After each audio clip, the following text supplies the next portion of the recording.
जैसा बनना चाहते हैं वैसा नहीं बन पा रहे हैं, तो जानिए उसका असली कारण। गौतम बुद्ध की कहानी से नमस्कार दोस्तों, आप सभी का हमारे चैनल ह्यूमैनिटी डिसिप्लिन पर स्वागत है। दोस्तों, क्या आप जैसा बनना चाहते हैं वैसा नहीं बन पा रहे हैं, या जो आप चाहते हैं अगर वो नहीं हो रहा है, तो आज की यह कहानी आपके लिए ही है।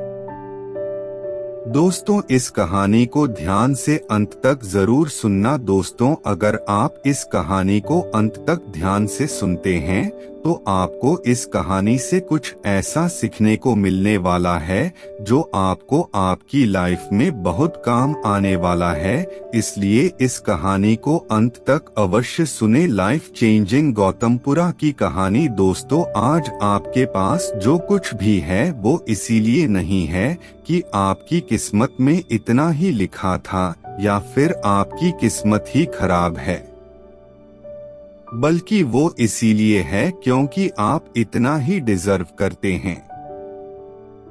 दोस्तों, यह प्रकृति बड़ी ही न्यायप्रिय है। यह उसे उतना ही देती है जितने का वह हकदार होता है। चाहे वह ज्ञान हो या धन, अभी आपके पास उतना ही है जितनी की आप हकदार है। लेकिन अगर आपको इससे भी ज्यादा चाहिए तो आपको उसके काबिल बना होगा। दोस्तों, ऐसा कौन सा गुण है जो आपको काबिल बनाता है? क्या आप उस गुण के बारे में जानना चाहते हैं? अगर आप जानना चाहते हैं तो आप गौतम बुद्ध के जीवन की इस कहानी को अंत तक ध्यान से जरूर से सुने। दोस्तों, इस कहानी को सिर्फ समझेगा मत, बल्कि इस कहानी को अपने भीतर उतर जाने दीजिए। तो बिना समय गवाएं चलिए कहानी की शुरुआत करते हैं। गौतम बुद्ध के जीवन की शिक्षाप्रद कहानी जो आपका जीवन बदल देंगे। दोस्तों, एक बार गौतम बुद्ध को एक सभा में भाषण करना था, और जब सभा का समय हुआ तब बुद्ध वहां आए और बिना कुछ बोले ही वहां से चले गए। तकरीबन 100 से भी ज्यादा लोग बुद्ध का उस सभा में इंतजार कर रहे थे, और बुद्ध के इस तरह के व्यवहार को देखकर सभी लोग बहुत शॉक है, लेकिन किसी ने भी बुद्ध से कोई भी प्रश्न नहीं किया। दोस्तों, अगले दिन फिर से सभा का आयोजन हुआ और दूसरे दिन सभा में लोगों की संख्या तकरीबन घट गए। इस बार तकरीबन 80 लोग सभा में बैठे हुए थे।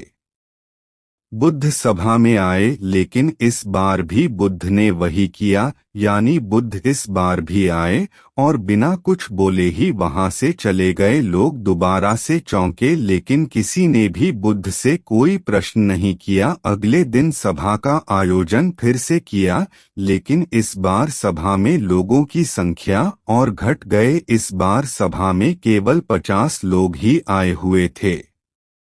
बुद्ध सभा में फिर से आए और उन्होंने इधर उधर देखा और बिना कुछ बोले ही सभा से चले गए। उसके बाद कुछ लोग क्रोधित भी हुए क्योंकि लोगों ने अपना काम छोड़ छोड़कर आए हुए थे, लेकिन किसी ने भी बुद्ध से कोई प्रश्न नहीं किया। अगले दिन फिर से सभा का आयोजन हुआ।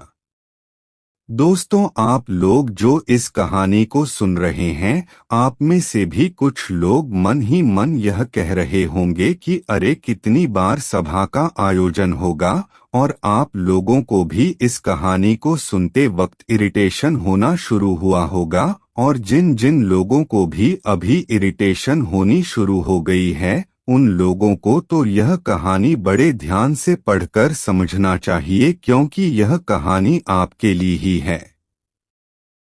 अगले दिन फिर से सभा का आयोजन हुआ, लेकिन इस बार सभा की संख्या और ज्यादा घट गई थी, यानी इस बार सभा में सिर्फ 30 लोग ही थे। फिर उसके बाद बुद्ध सभा में आए, मुस्कुराए और फिर से बुद्ध ने वही किया, यानी बिना कुछ बोले ही वहां से चले गए। इस बार भी लोग बहुत क्रोधित हुए और इस बार लोगों ने पीछे से कुछ कहा भी और बड़बड़ाए भी, लेकिन बुद्ध ने उनके किसी भी प्रश्न का उत्तर नहीं दिया। दोस्तों, अगले दिन फिर से सभा का आयोजन हुआ और इस बार लोगों की संख्या बहुत ज्यादा घट गई थी, यानी इस बार सभा में कुल मिलाकर 15 लोग ही आए हुए थे। इस बार भी बुद्ध सभा में आए, लेकिन इस बार बुद्ध अपना आसन ग्रहण कर लेते हैं। फिर बुद्ध बोले और बुद्ध ने उन 15 लोगों को उपदेश दिया और वे 15 लोग ही बुद्ध के भिक्षु बन गए और आगे चलकर उन 15 लोगों ने ही बुद्ध के ज्ञान को अलग अलग दिशाओं में फैला दिया। फिर एक दिन बुद्ध से किसी ने पूछा कि बुद्धा कई दिनों तक बिना बोले ही सभा से क्यों चले जाते थे। फिर बुद्ध कहते हैं कि मैं उन लोगों को खोज रहा था जो लायक थे, यानी कि पहले दिन 100 से भी ज्यादा लोग आए हुए थे, उसमें से ज्यादातर लोग सिर्फ आए हुए थे।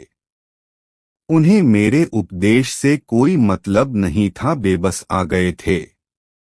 और उसमें से ज्यादातर लोग सिर्फ देखने और सुनने आए हुए थे कि सभा में क्या होता है। वे मेरे काम के लोग नहीं थे, क्योंकि वे लोग मेरे ज्ञान को औरों तक नहीं पहुंचा सकते थे। मुझे तो उन लोगों की खोज थी जो मेरे ज्ञान को जन जन तक पहुंचा सके। कई दिनों तक सभा से बिना बोले ही मैं इसलिए चला गया क्योंकि मैं यह देखना चाहता था कि वे कौन लोग हैं जिनके भीतर वास्तव में प्यास है। जिन लोगों के भीतर में वास्तव में प्यास थी, वे लोग अंत तक